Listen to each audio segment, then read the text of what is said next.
It's a pleasure to have you, Yuhui. My pleasure. So when you first started, there was a time that you couldn't sell. You had very few followers, 5 to say? 5 or 4, yeah. Yeah. Did you see a point of making that effort, and why did you carry on? What made you carry on? I wasn't myself at the beginning when I was trying to sell goods to viewers in front of a screen. I belittled myself. I thought that was meaningless because I used to be a teacher, an English teacher, for 8 years. So I defined myself as someone who spread the knowledge and what ambition, what mission they should to make for the future. I am not the person to yell in front of a screen. That wasn't something a teacher should do. You don't take pride in what you had to do. I didn't find the turning point, even though the world was changing for me, collapsed and reconstructed again. I didn't realize that. I was too obsessed with my past. Until one day, I learned the story behind the farm product from Gansu province. A small county, young people go to big cities for better jobs. The elderly, lack of care, and they still need to work in the fields. So I suddenly realized that, yeah, that was me. Come on. You were from a certain kind of village, just like that. A small county, just like that. You tried hard, you learned a lot, and now you have the chance to do the right thing. Why are you hesitating for a long time? So I suddenly realized that I cannot be obsessed with my past as a teacher. I do enjoy it, but when you have no choice, make your current choice correct. So when you were making that transformation, what was the most difficult thing for you? How do I define myself? Yeah. How I define myself is the major key for my work. Because who do you think you are? And what do you think you are? I think this is the two major questions everybody should consider. Yeah, but now how would you describe yourself? If you were to use just one word to identify what you're doing right now, would it be a teacher, an influencer, an e-commerce salesperson, or something else? What would it be? I was an English teacher, but now, to be honest, I am a promoter. A promoter. But I try to be an influencer in the future. That's totally different. I don't think I'm an influencer currently. Not yet? Not yet. If you want to be an influencer, you need to pay too much attention to what you are trying to spread. Because if people adore you, people will learn to be you. But an influencer is what exactly a lot of followers consider you to be, because they think that you create a different vibe in your live streaming sessions and you get a lot of messages across, not just the products themselves, but also, you know, there's a sense of complexity, sophistication, and you know, the depths in the meaning. I try to convey something like was positive, energetic. We face challenges in the life, but we cannot be upset all the time. I read feedbacks from the internet that people with very serious mental disease watched our live stream studio, and after like months or half a year or a whole year, they recovered. Sometimes we may face that kind of challenge too in life. We worry. You need a reason. Some people can find this reason on their own way, but still a lot of people, they may need to be kindly reminded, be repeatedly encouraged. Are you being more careful than when you started? Definitely, definitely. Social media, sometimes your language and your expression can be misunderstood, very easily misunderstood on the internet. Especially since now you have so many followers. Especially every word you say, every sentence you talk can be interpreted, you know. And definitely we have not the second chance. What are some of the qualifications that you think are important for your peers? Well, we are not sellers. We get attention. very much attention. When you have people's attention, you need to cherish the time they spent with you. What kind of values, what kind of knowledge, what you are trying to spread. What more does it take to become an influencer? You need to achieve something I haven't. Such as? Such as, like, I define myself as a man from the village, and I try to help the farmers, the low-income class, which is highly related to the land. I can help farmers by introducing or selling agricultural products, but we've just started. This is the only beginning. So I want to ask you this, Yuhui. Your responsibility of helping farmers, is this your way of staying connected to your roots? Definitely. Are you trying to give back something to the land where you grew up? You know, I grew up in a rural village, and I spent my previous 18 years in that village. So I know the life. I know they work really hard to get very poor income. So it's not all about the selling things. Sometimes the consumers and the providers of agricultural products, they have no simultaneous information exchange. You need to make it balanced. You need to make the profit, more profit into the farmers. When people need to buy something, people want cheaper price. But to be honest, the cheaper price always means Bad quality? I'm trying to use another word, but yes, if we want lower price for agricultural products all the time, those who have no right to speak for themselves, they will suffer the most. What do you envision to be the future of the e-commerce industry? I don't know. To be honest, I'm not a business leader. I'm just a lucky young person. But in my opinion, e-commerce is just a different way, a different approach. You need to improve the quality. You need to improve the industry standards. You need to build the whole line and to sell things at a proper price, because the business industry, they still need profit to make improvements, to pay the workers. Yeah. But then you found a way to associate or to transfer what you did in the past. How do you interpret your own success? First, how do you define success?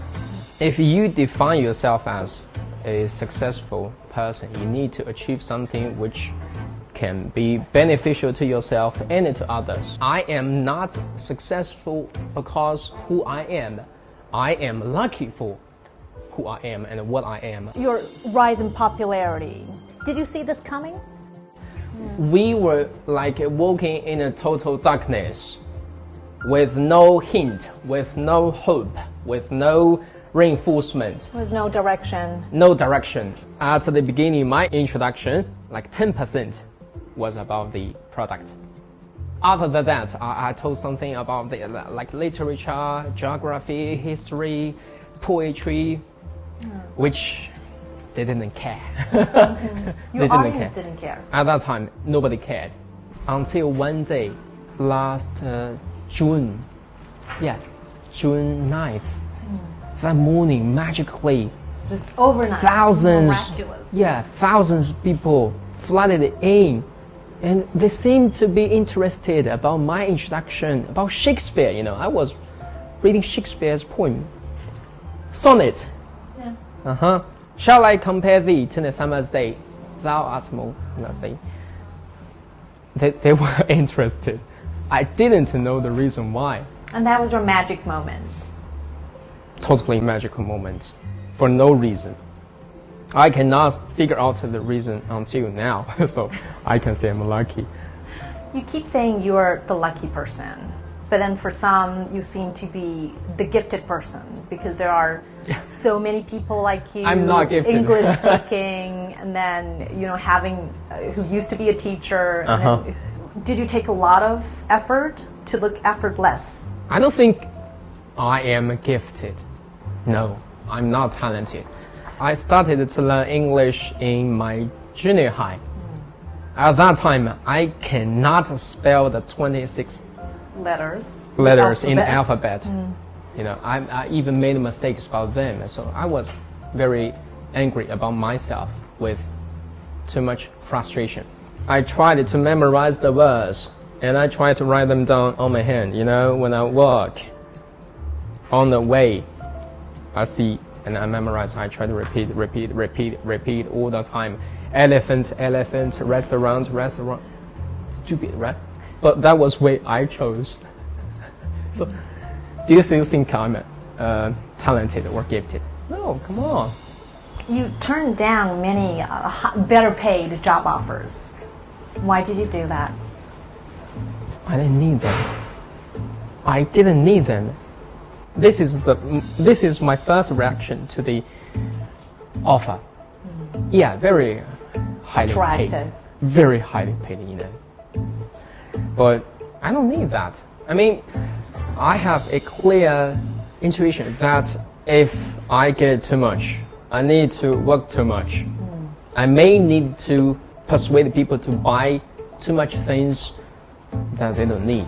Well, this is definitely against to my values, which is wrong to me. I cannot convince myself to do that.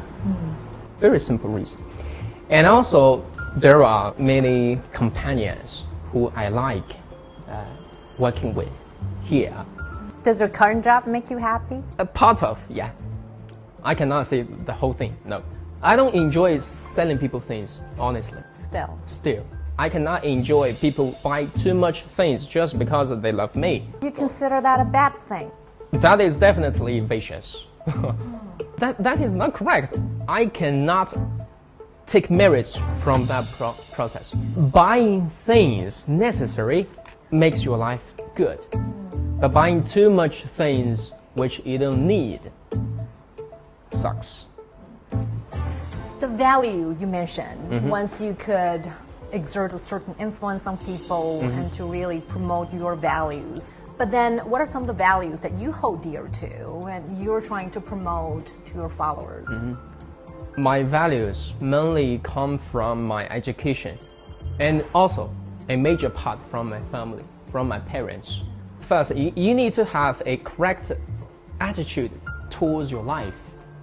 Like, money is not the major thing, or money is not the first and the most important thing in your life. But telling people these points is not easy, to be honest. It is becoming increasingly difficult, right? Because people now are enjoying greater material affluence and then they tend to live a fast-paced life. It takes them a lot of effort to really slow down. Yeah, I mean, enough material support is beneficial to your life. I admit, for everybody. But you know, if you want to be really rich, people worry. When you do want something very much, it makes you unhappy, makes you hesitate, and makes you make really bad choice for your life. So this is the first thing. I mean, money is good, but you still need to think clear. What do you want for your life? People are too busy to read a book, to enjoy that afternoon just with a companion of several books. So they need to manage their life. Yeah, you just talked about reading books, literature, and that really has shaped you in a great way. Do you still take pleasure in reading now that your schedule is packed with traveling, Definitely. interviews? Yeah. I enjoy reading. Do you still find peace in reading? Yeah, I should say this can be my only way to find peace for my life currently. Reading books constructs a bridge between you and other people, you know. So books makes my life rich. So last year, I tried to introduce a good book to others, which is called 而孤纳河右岸. I had only some 18 or 17 years for this life. The continents, the stages, but I can experience them, I can feel them from the books. And also sometimes books can give you like strength, give you confidence, give you ideas. Basically, I think it can give you most of the things you need other than money, you know. Just like the English writer Somerset Maugham has said that, you know, to acquire the habit of reading is to some extent construct for yourself a refuge from different miseries of life. Yeah, we are all in the gutter, but some of us are looking at stars. Books are the stars. A lot of viewers like you because they see there's a strong sense of cultural identity.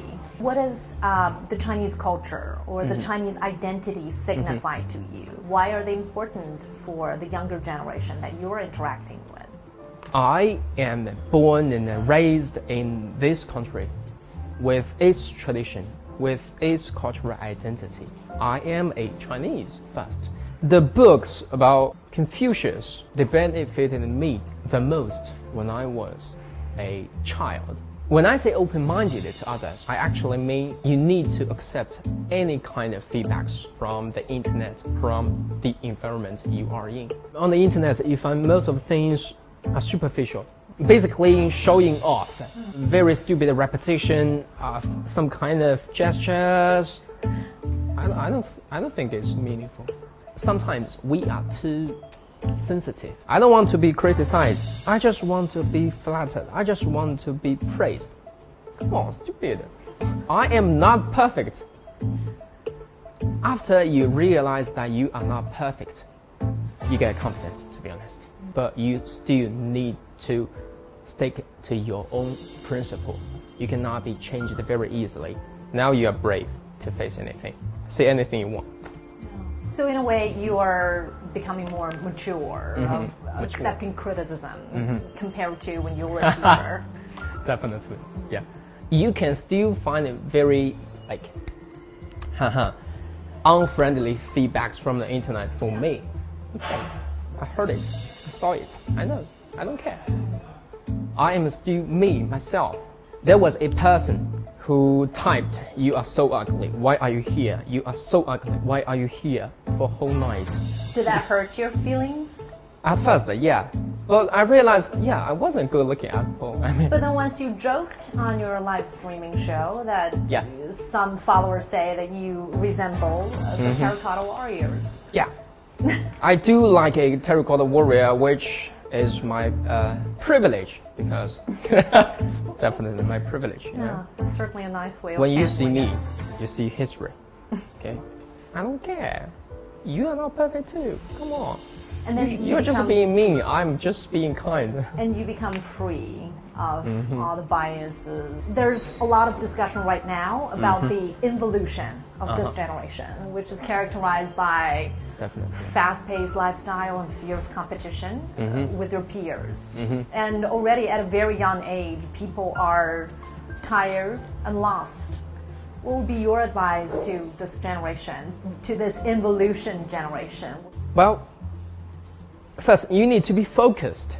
At most conditions, people are distracted by too many advices, by too many proposals, and by too many ideas. I don't think we need to know too much. When you think too much, you act too little. So be focused, be simple-minded. Second, you need to be determined. We don't know what kind of a future life holds for you. You can hesitate, you can doubt yourself, but please do not stop, okay? Continue to move. Don't give up easily. I don't say never stop. Don't give up easily. We live in an age when everything changes so fast. Please do not predict the future, shape the future, or make the future. Don't expect yourself to make the correct choice all the time, but please follow the trend faster. And third, I think you do need to be open-minded and to collect your ideas, to put your words in your way instead of listening to too many voices from around, because everybody is trying to tell you what you should do, but that is your life. You need to make your own choice. And men are constantly searching for meaning. There needs to be a sense of purpose to keep you going, to keep you strong. Have you found that purpose? I think so. I think so. Making more people's life better with my own ability provides meaning to me. Well, from my previous education, I think I'm a person with mission.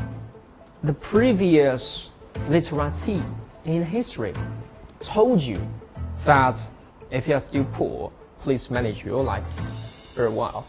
But if you have the chance to do something, benefit yourself and others, I still consider the chance, my fame, or the social attention paid to me. That was something the fate has chosen to give me and make me to do correct things instead of to make profit for myself. For a reason, come on, I am not so good looking, I'm not tall, I'm handsome, not handsome. Why that was me? There gotta be a reason why I was the chosen one. And finally, Hui, if you were to introduce yourself to a global audience who may not be that familiar with you in a few sentences, what would you say about yourself? A young man with not very good English, especially my accents and pronunciation and grammatical mistake. I'm sorry. Yeah, you suffered a lot in this interview. Thank you. Thank you so much for your time and for sharing with us all the thoughts, your struggles, especially over the year, and the things that you still insist on doing. Well, I want to explain for my behavior. You may find it strange, but I don't think define or introduce myself is useful. You cannot make people believe who you are by introducing yourself. People believe who you are from their dimension. They define you by what you do. This is definitely important. Thank you. Thank you. Thank you. My pleasure. Thank you.